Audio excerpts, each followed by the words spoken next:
Well, welcome again to Grace Force YouTube. Thank you for beginning to build an audience, and we're still working on our side, trying to get things more smooth. But I thought I would just address the elephant in the room. Some of you have noticed that I have one eyelid that is drooping down.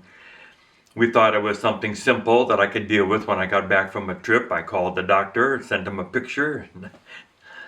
So all kinds of energy began to be spent. I had to do all kinds of tests and had to come back from Chile a couple days early and not go to Bolivia so that I could do some tests. And it looks like I will have a biopsy next week and we'll see what it is. I have a growth back behind the eye.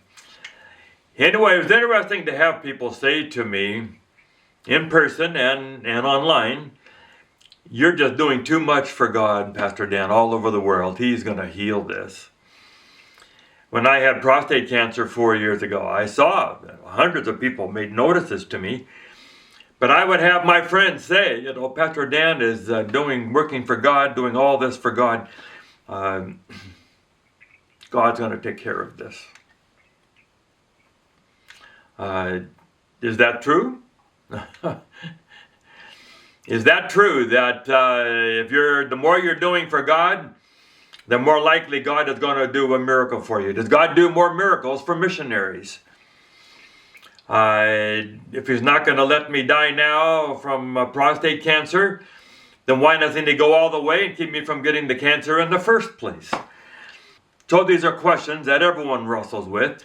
So the best way to recruit more missionaries would be to send out a flyer to everyone who gets cancer and says, if you want to be free from cancer, sign up for this mission trip. Go serve in some special place. Does God play? Let's make a deal with us. Big tech companies all of a sudden were happy to donate $1 million to the president's library or to his inauguration festivities. And then all of a sudden they had a seat behind the president on the stand in the inauguration, and maybe the roadblock to the merger went away or got a little better rate on the tariffs. People think you can make a deal. Simon in the Bible thought that he could pay something and then get the Holy Spirit. Jephthah in the Bible in Judges 11.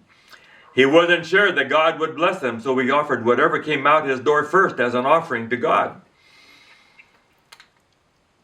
if He would just give him a great victory.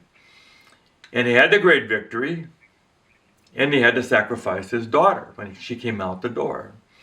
I've had people offer me $2,000 for my mission program if I would just pray for them to pass their medical board. And they passed, and they gave us the money.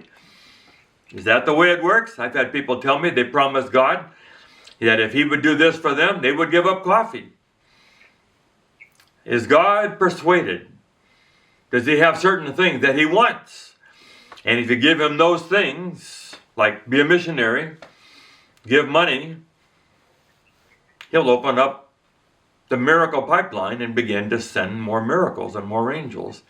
Can you bargain a little with God? Are there things that God would like to have? And if He just promised those things, more miracles will be lined up. He'll match you up with someone higher on the scale to marry. He'll help you win the lottery. He'll get you a better deal on a car. Or does God mostly stick to the spiritual side of things? He says in Matthew 5, He sends the sun and the rain on the just and the unjust. Does He deal more with things like forgiveness and giving you the fruit of the Spirit, like love and joy and peace, and helping you be kind? Maybe we're supposed to do mission work just for the mission work's sake.